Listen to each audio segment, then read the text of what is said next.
We are at the Institute on the Formation of Knowledge, part of the University of Chicago, at my art installation, Cycles of Memory.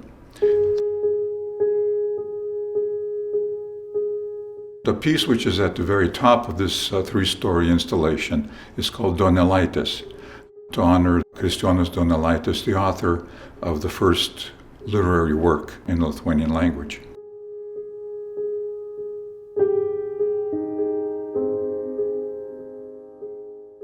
In 2018 is the 100-year anniversary of the Declaration of Independence of Lithuania, so it's a very important year.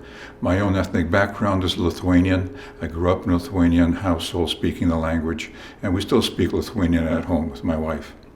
So to honor this country and its cultural background is a very appropriate thing to have as part of this installation here at the University of Chicago.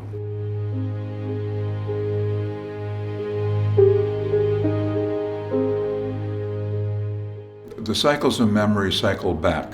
The 100 years ago, the key person was Dr. Jonus Basanavičius, the architect of Lithuania's independence.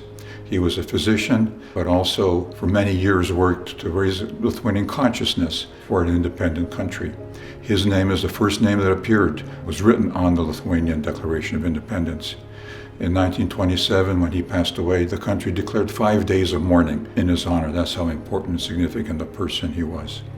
The piece behind me, which is rotating, deals with Donelaitis. It is hung from the third story interior. It rotates at 3 revolutions per minute. It is 8 feet tall, 4 feet wide, on semi-transparent material so that you see it whichever way it rotates. It includes words from his poem that he wrote called Metai, the seasons in English, from a section called Rudens gerybės, Autumn's Delights.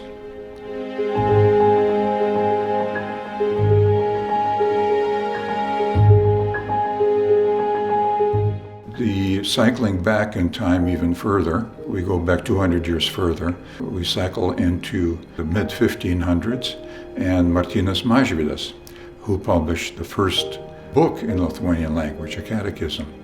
He, just like Donelaitis, were Lutheran priests, and in the year 1561, in the inventory, the city of Virbalis, which was inventory was done for taxation purposes, was a resident there, as were at least 6 other Plioplys households. This is where the first time in history where the Plioplys surname appears, and it's very clear that this is the origin of my own lineage. Comes from this area, from this city in Lithuania.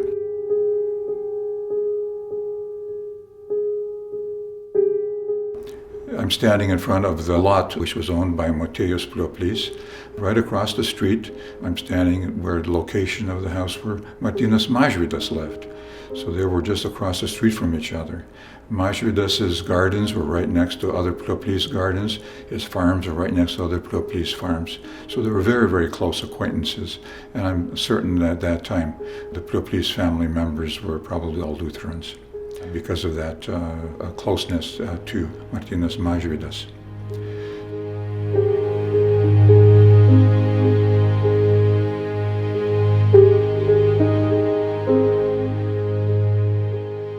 We can now cycle back in time even further, several thousand years, more than 3,000 years ago. And this incorporates theories by Jonus Basanavičius. Besides his other accomplishments, he was an archaeologist, and his excavations in Lithuania produced a lot of material which are in the museums in Lithuania right now. He had a theory which he announced and promulgated, which was not accepted at the time. The Hittite language is the oldest known Indo-European language.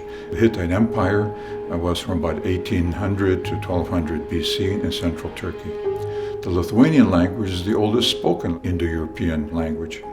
Basanavičius' theory was that when the Hittite Empire collapsed around 1200 BC, that portions of the Hittite world, along with Thracians and Phrygians, to escape the war-torn territories, moved straight north and were settled in the Baltic areas.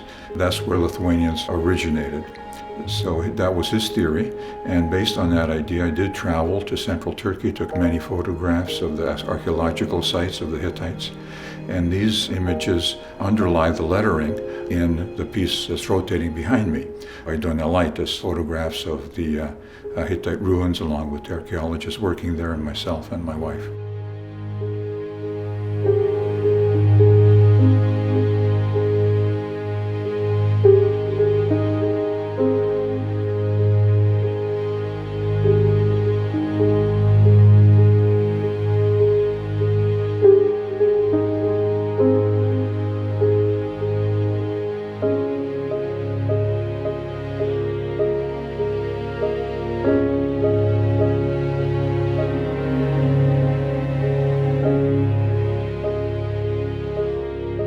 So now we've cycled through memory, we've cycled through time going back thousands of years, and then recycling back up to the current 2018, we are in the United States. We're not in Europe, in Lithuania.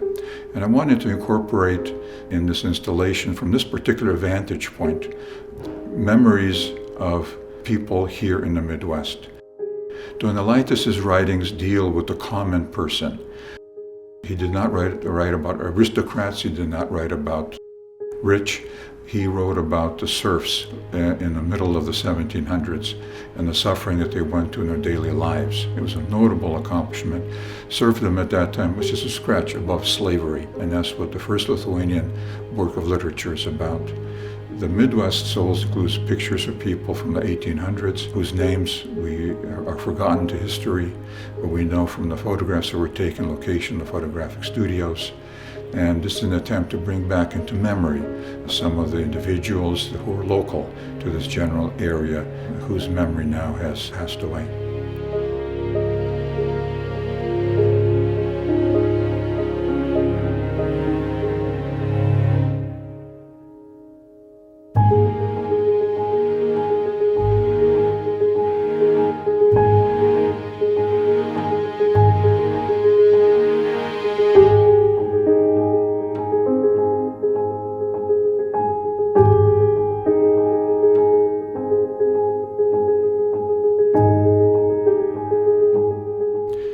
So in conclusion, although the entire installation of Cycles of Memory is a complex one involving many, many different elements, at the top of it are the words by Kristijonui Donelaitis commemorating the birth of the Lithuanian nation 100 years ago.